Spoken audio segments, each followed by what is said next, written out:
सेवा की। सब घुमा के आपकी गाड़ी पे लाएंगे, तब 100 टोटल ओके। उसमें व्हीकल और गाइड। और कितना टाइम लगेगा? वो आपके ऊपर डिसाइड होगा मैम, कितना समय कहाँ पे लगाएंगे। मेरी तरफ से 1-1.5 घंटा समय लगता है। Hello everyone, welcome back to our channel. जैसा कि हमने आपको लास्ट वीडियो में प्रॉमिस किया था कि हम लखनऊ में हैं और लखनऊ के सारे विजिटिंग प्लेसेस हम आपको दिखाएंगे, सारे in the sense whatever we can visit. So आज हम वापस आए हैं to C Chhota Imambara, and this time we have hired a guide who will help us see other places as well. So 4-5 जगह है यहाँ पर जो देखने वाली है। One most important thing is like when you are planning your travel, traffic यहाँ बहुत बुरा होता है। मतलब 6-7 किलोमीटर भी अगर आपको जाना है तो it can take you about an hour. So ये चीज़ जब भी आप अपना ट्रैवल प्लान करें लखनऊ में तो वो ध्यान रख दीजिएगा। अब चलते हैं। इसको बोलते हैं सर रूमी गेट। ये नवाब आसफुद्दौला ने बनवाया था इस गेट को।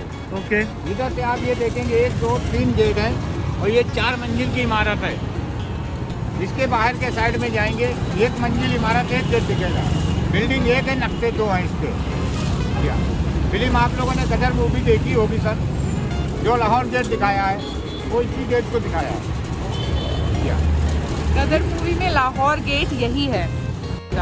चलते हैं। सर 1 मंजिल इमारत है, 1 गेट है ये। इसको बोलते हैं रूमी गेट। इधर से 1 मंजिल इमारत, 1 गेट है ये। और इस बिल्डिंग के अंदर घूमने का जो है, देखने का 2 आइटम खाने का है। एक खाने का है, एक पहनने का है। ये ऊपर सामने जो बिल्डिंग में आप देख रहे हैं, लंबे लंबे डंडे, ये आप लोग सब्जी में भी खाते हैं, पान में भी खाते हैं। इसको बोलते हैं लौंग। जी हाँ। इस गेट को अगर आप उल्टा करके देखेंगे तो ये लखनऊ चिकन वर्क कुर्ते का गला बनता है ये। जी हाँ। और लेडीज का नेकलेस भी बनेगा ये।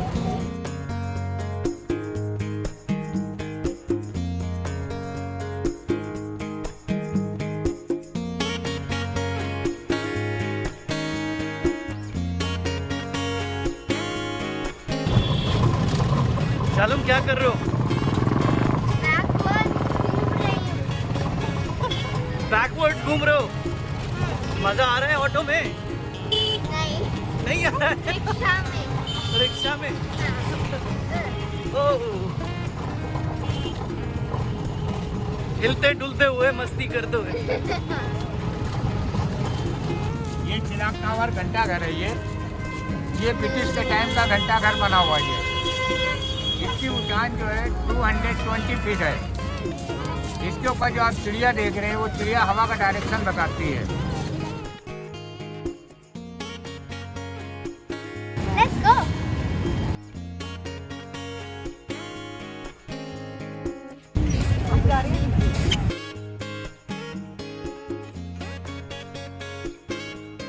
ये क्या है दादा? इसको बोलते हैं सर शाही तालाब। जी हाँ। ये नवाब साहब अपने आवाम के लिए नहाने के लिए तालाब को बनवाया था उन्होंने। अच्छा। जी हाँ। इससे पहले ये तालाब बहुत छोटा बना हुआ था। ये बाद में ये यहाँ पे जब अखिलेश जी की सरकार आई है, तब उन्होंने इसको फिर से तोड़वा के पूरा इतना चौड़ान में इतना बड़ा डेवलप किया है तालाब को। सामने जो गोल सी बिल्डिंग है उसका नाम है सतखंडा, और आप देख रहे हैं यहाँ पर ये है। ये नवाब साहब चांद देखने के लिए, अपनी बेटी के लिए चांद देखने के लिए बनवा रहे थे। ये जब 4 मंजिल की बिल्डिंग बन खड़ी हुई है, तो ये उनकी बेटी की डेथ हो गई, तो उसको मनहूस करार कर दिया।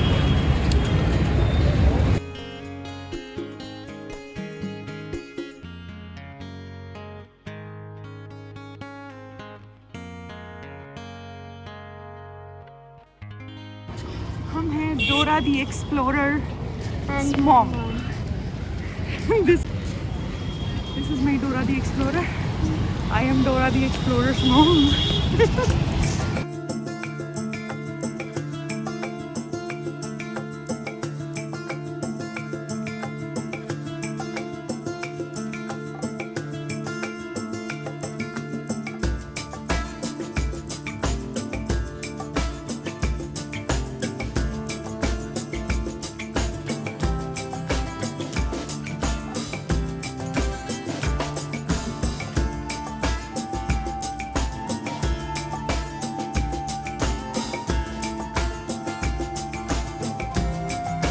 देखिए यहाँ के ऊपर आप लोग जो घूमने के लिए आए, जिसकी जानकारी जनाब आप हमसे पहले फ्री ले लीजिए, इसका पैसा नहीं है, ठीक है मैम।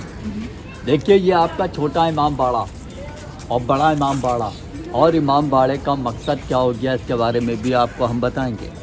और यहाँ पे घूमने का आपका अंदर है शाही हम्माम, जो बादशाह के नहाने का भी है। इसी के अंदर सब उन्हीं के टाइम की लगी हुई चीज़ें भी हैं, जैसे कि आपके संगमरमर के पत्थर के टैंक बने, 4 स्विमिंग पूल, और उनके टाइम के लगे हुए पुराने सोने के शावर में किस तरह से पानी को ऊपर के ज़रिए टैंक में सप्लाई किया। एक स्टेचू ये खड़ा है और एक इसी के सामने जवाबी स्टेचू। आपके चेन पकड़े क्यों खड़े, किस लिए खड़े, किसका इंतज़ार कर रहे हैं। फिश मछली लगी जनाब, इसका क्या उद्देश्य था, बादशाह के लगाने का। छोटी छोटी कीले मैम दीवारों के ऊपर जो बड़े इमाम बाड़े पर लगी हुई, आप दोनों को नहीं मिली। एक इमारत दिया और एक इसी के सामने, दोनों इमारतों का आमने सामने जवाब क्यों दिया।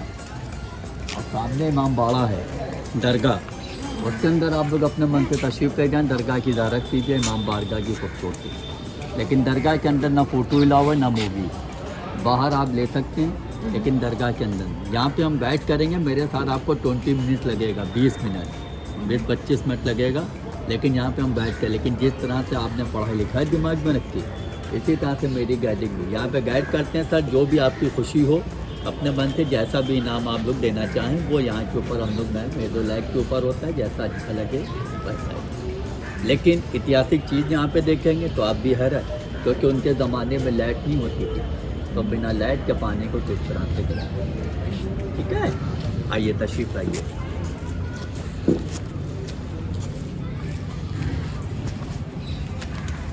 देखिए यहाँ के ऊपर जनाब ये छोटा इमाम बाड़ा और बड़ा इमाम बाड़ा, और इमाम बाड़े का मकसद आपका, इमाम बाड़े का मकसद मैम आपका हो गया बाड़ा माने घर और इमाम माने अवतार। तो ये जो अवतार थे, पैगंबर थे, ये खैर कौन लोग थे और किनके नाम पे इमाम बाड़े आपके नाम रखे गए। आप सबने मुहर्रम सुना है? हाँ जी। मुहर्रम हमारे क्या जो मनाया जाता है, ये इमाम हुसैन इमाम हसन का मनाया जाता है। इमाम हुसैन इमाम हसन कौन थे? ये रसूल खुदा अलैहिस्सलाम के नवासे थे। हसन अलैहिस्सलाम आपके बड़े भाई थे, इसलिए बड़ा इमाम बाड़ा आपका उनके नाम पे रखा। और इमाम हुसैन अलैहिस्सलाम छोटे भाई थे जो करबला में शहीद किए गए, उनके नाम पे छोटा इमाम बाड़ा बनाया गया। क्योंकि जिस तरह से एक छोटा और बड़ा भाई होता है, वो मर्तबे आपके इमाम बारगाहों को दिए गए। ये इमाम बाड़ा आपका 1832 में बना, बड़ा इमाम बाड़ा आपका 1784 में बना। पहले बना है वो और बाद में बना ये। इस इमाम बाड़े को बनाने वाले आपके बादशाह मोहम्मद अली शाह, और बड़े इमाम बाड़े को बनाने वाले आपके नवाब आसिफुद्दौला। जिन्हीं ने बड़ा इमाम बाड़ा बनवाया वो थे चचा, और जिन्हीं ने छोटा इमाम बाड़ा बनवाया ये थे उनके भतीजे। ये लाइन से लगी है, लेकिन ये आपको बड़े इमाम बाड़े पे लगी भी नहीं मिली। किस लिए लगी हैं कीलें? ये कीलें इसलिए लगाई गई हैं, जिस तरह से दिवाली में दिए जलाते हैं, इसी तरह से बादशाह मोहम्मद अली शाह के टाइम के ऊपर जो शब बारात मनाई जाती थी, तब उनके टाइम के ऊपर कैंडलें शमाओं से इमाम बारगाह को रोशन करते थे। ओके। लेकिन कोई भी मोमबत्ती या कैंडल आपकी खुली रोशन नहीं होती थी, क्योंकि हवाओं का तो कोई भी टाइम नहीं है। हवाएं तो आपके दिन में भी चलती तो रात में भी। इसके अंदर सब शीशे के गिलास फिट होते थे, उसके ज़रिए से आपका पूरा इमाम बाड़ा रात में रोशन और एक खूबसूरत भी यहाँ पे बहुत लगता था। लेकिन बादशाह के टाइम पे तो ना कोई लाइट थी ना कोई फैक्ट्रियाँ, तो मोमबत्ती कहे की बनती थी। मधुमक्खी का छत्ता देखा है? उसका शहद निकालने के बाद जो मोम बचता था, उसकी कैंडल यहाँ पे लगाई जाती थी, जिसके ज़रिए से आपका पूरा इमाम बाड़ा रात में रोशन भी रहता था और एक खूबसूरत भी मैं।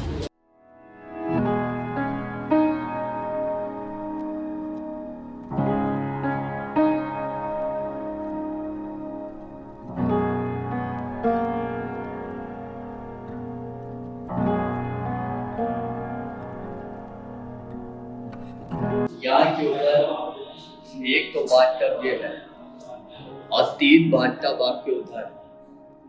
लेकिन इतना बड़ा ये बाथटब, ये स्विमिंग पूल आपको दिख रहा है, लेकिन आप ये भी हमें बताइए क्या कोई सीट है या कोई सीढ़ी है उतरने के लिए? नहीं है ना। तो देखिए कोई भी अवध का बादशाह वो आपका के या फान के नहाने के लिए नहीं जाएगा, क्योंकि खैर जब इतना बड़ा आप बाड़ा बनवा सकते हैं तो मामूली से 4 सीढ़ी क्यों? सिर्फ पार्टीशन दिया गया है पानी को अंदर तब लाने के लिए जमा करना। ये होल आप देख रहे हैं 1 और 2, ये बादशाह के टाइम की लगी हुई चाबियां होती थी, क्योंकि जब चाबी का लॉक खोला जाता था तब पानी को अंदर की तरफ लाया जाता। पानी आपका दरिया का या गोमती नदी का इसमें डायरेक्ट नहीं आता था, पहले कुएं फिर यहाँ, और जब ये फुल भी होता था तो यहाँ से बाल्टी से पानी को बाहर से भी कुएं में डाला जाता। लेकिन नहाते कहाँ पे थे? अभी हम आपको बाद में बताएंगे, पहले 4-5 टप के बारे में बताते ताकि आपको समझ में आए कि इसका मकसद है क्या। आइए मेरे साथ, ये आपके संख्या मतमत के बनता है, ये मार्बल असली है। संख्या मतमत की पहचान ये भी होती है कि पत्थर ठंडा रहता है। खिड़कियां आपकी सपने की टाइम की हैं, लेकिन शीशा आज के टाइम का खिड़कियों का। इसके बीच में कोई गड्ढा आपने देखा है? ये बादशाह के टाइम पे जिसे कहते हैं तंदूर, लेकिन आप दोनों के टाइम पे जिसे गीजर भी कहते हैं, खैर पानी गर्म करने की मशीन। इसी के अंदर कोले रखे जाते थे और ऊपर से तांबे के ढक्कन को ढका जाता था, क्योंकि जब नीचे से कोला दहकता था और ऊपर का तांबे का ढक्कन आपका जब गर्म होता था उसके जरिए से बीच वाले बाथटब का पानी गर्म और गुनगुना किया जाता था। लेकिन आप भी अगर अपने घर में पानी को लाइट में गर्म करती हो, कूले से प्लग निकालना भूल गए तो क्या खौलता पानी किसको में डालिएगा?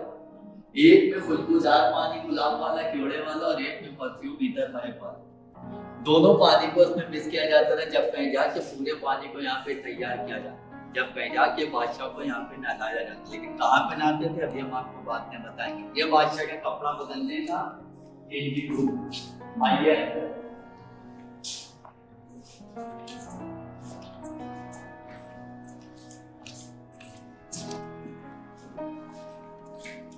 ये चेंजिंग रूम था जिसमें आप आएंगे, लेकिन यहाँ पे बादशाह आपके जनाब खुला कपड़ा नहीं पहनते। इसमें छल्ला देख रहे हैं, इसमें पर्दा भी होता था, लेकिन वो बहुत भारी बदन था, कालीन वेलवेट था। लेकिन जब इसमें लगता था सिर्फ पतला ही सा गिरता था, क्योंकि गोल सा बन नहीं पाता।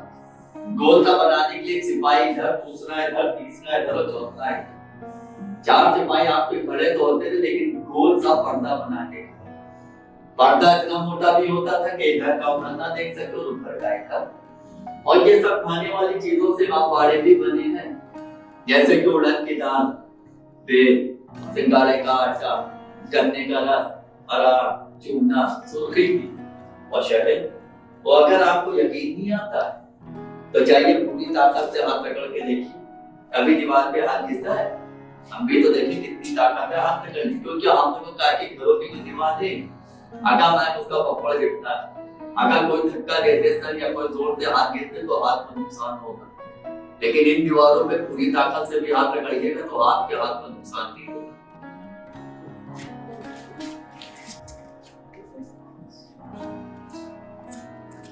और यहाँ के ऊपर आपने अपनी आंखों से देखा कि इन चारों से फूलों में कोई भी लिनियां चिड़िया आ सकती है, जैसे कि आपको लगे बादशाह मोहम्मद अली का या कुर्ती या बादशाह जब यहाँ पे एंट्री करते तो उनका सिपाही यहाँ पे चांदी की चौकी लेके बैठते थे, जैसे कि बादशाह भी आते थे तो वो भी यहीं बैठते थे, लेकिन कोई जरूर से ढोंगों से पानी को नहीं डाला जाता।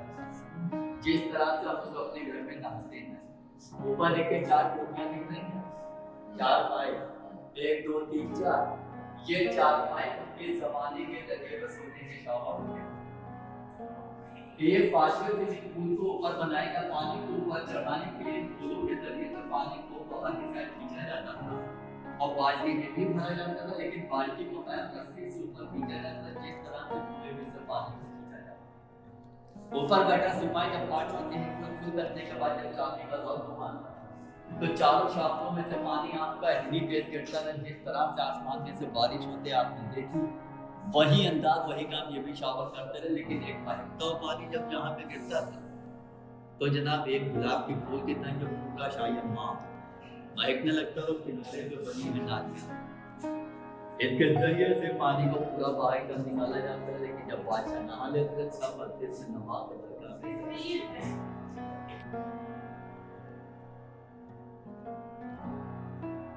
स्टेचू जो आपके चेन पकड़े खड़े हैं ना, ये जनाब कोई इमाम बाड़े की खूबसूरती के लिए और ना ये आपका कोई इमाम बाड़े का गेट खोलने के लिए।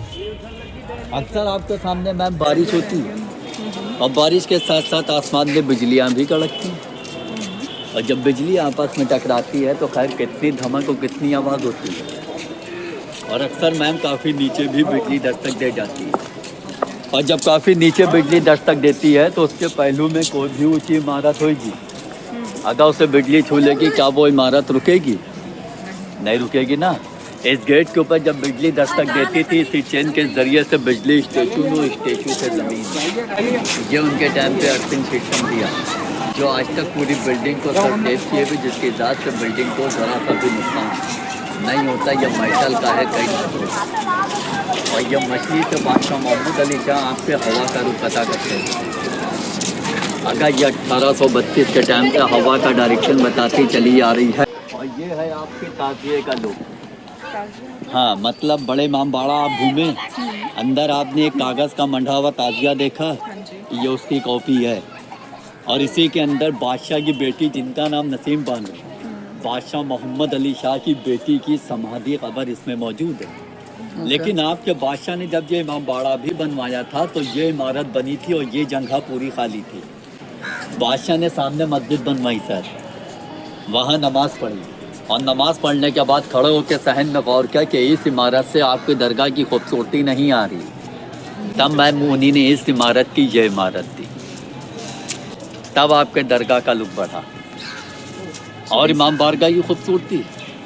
लेकिन इसमें ना किसी की समाधि ना कब्र, हमारे क्या मुहर्रम जो मनाते हैं उसका पूरा शाही सामान इसमें लॉक रहता है।